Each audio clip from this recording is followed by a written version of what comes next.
સુરતની સ્મિમેર હોસ્પિટલ ફરી વિવાદમાં આવી છે। સ્મિમેરના ટીમ દ્વારા સરપ્રાઇઝ ચેકિંગ કરતા દારૂ પીધેલા ડોક્ટર પકડાયા।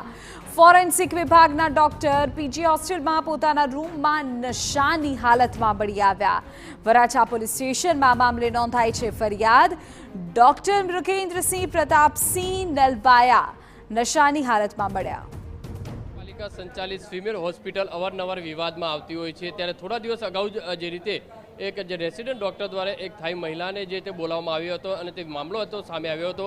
ત્યારબાદ જે તપાસ કરાતાની સાથે જ જે રેસિડેન્ટ ડોક્ટર છે તેમને સસ્પેન્ડ કરાયા હતા અને ત્યારબાદ જે રીતે ડીન અને સુરત મહાનગરપાલિકાની અલગ અલગ જે ટીમો હતી તે જે રેસિડેન્ટ ડોક્ટરનું જે રેસિડન્ટ છે તે વિસ્તારની અંદર જે તપાસ કરી હતી તેની અંદર જાણવા મળ્યું હતું કે એક રેસિડન્ટ જે ડોક્ટર છે જે સ્વિમેર હોસ્પિટલના ફોરેન્સિક વિભાગમાં ડોક્ટર તરીકે પીજી હોસ્ટેલમાં રહેતા પોતે પીધેલી હાલતમાં હોવાનો જે મળી આવતાની સાથે જ તાત્કાલિક ડીન દ્વારા વરાછા પોલીસને જે જાણ કરવામાં આવી હતી અને વરાછા પોલીસ દ્વારા ઘટના સ્થળે પહોંચી હતી અને ડોક્ટર મૃગેન્દ્રસિંહ પ્રતાપસિંહ નલવાયા જે પીધેલી હાલતમાં મળી આવતાની સાથે તેમની સામે જે દારૂ પીધેલાનો જે કેસ કરવામાં આવ્યો છે અને તેમની ધરપકડ કરવામાં આવી છે।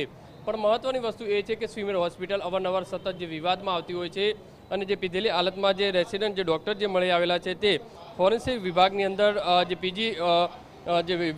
પીજી વિભાગની અંદર જે હોસ્ટેલમાં રહેતા હતા અને ફોરેન્સિક વિભાગની અંદર ડોક્ટર તરીકે ફરજ બજાવતા હતા। હાલમાં તો વરાછા પોલીસે જે પીધેલી હાલતમાં જે મળી આવ્યા હતાની સાથે તેમની સામે જે નશાનો જે કેસ કરવામાં આવ્યો છે અને વધુ તપાસ હાથ ધરી છે। કેમેરામેન સંજય ચંદ્ર સાથે બલદેવ સુથાર, TV9 સુરત।